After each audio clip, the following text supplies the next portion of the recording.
course, we're doing soups, and that allows you to again work with stocks just like we did last week.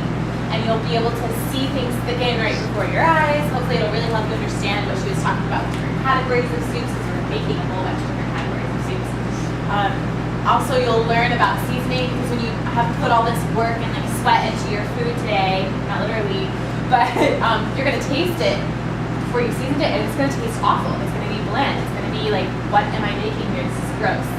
But when you add salt and pepper, it's gonna change everything. So make sure you don't ever play anything without tasting it, especially today. And do you remember how we taste? Because I saw a few people this week like putting their fingers in it. Yeah, we have the small tasting spoons. Yeah, we have small tasting spoons. We can use plastic, we can use metal, I don't care. But remember to have one container of cleans and one with dirties. And what's our universal signal for dirties? Yeah, that we can see on the Christmas. Okay, make sure you have that before you need it, or else you'll be scrambling around at the last second before you plate. Another thing to watch out for is making sure that you have your plates warm or cold.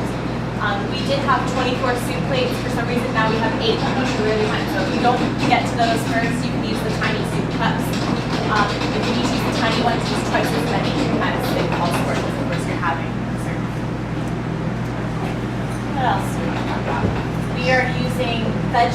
If your stock is chicken stock, like for the French bean soup or other, use vegetable stock so that our vegetarian can eat today, please. When you are done, you'll have the opportunity to make a canapé mystery basket. We'll be giving you some ingredients. This is super fun. I've seen some really good ones. I've seen some really good ones sometimes people haven't read like they're supposed to in their calendar, and they don't really know what to look for. So if you've read, you'll know how to make a really nice looking one. It's amazing the difference in knowledge you can do. What are we watching out for with flavor with canapés? What's the #1 concern about flavor? Doesn't one thing have to be like spicy? Exactly, Brenna. Yeah, something needs to be spicy or really sour or somehow grab your attention. Because a bland canapé is just like not interesting, and they're supposed to be interesting. They're just little bites. They're basically, open-faced sandwiches that are bite-sized. So you don't want it to be more than like 2 bites for sure. You don't want it to fall apart on the guests if they have to take more than 1 bite. You don't want that dressing, spread to fall off whatever it is that you're working with. And you kind of want it, to be visually appealing. So watch out for all of those things. It can be done very nicely.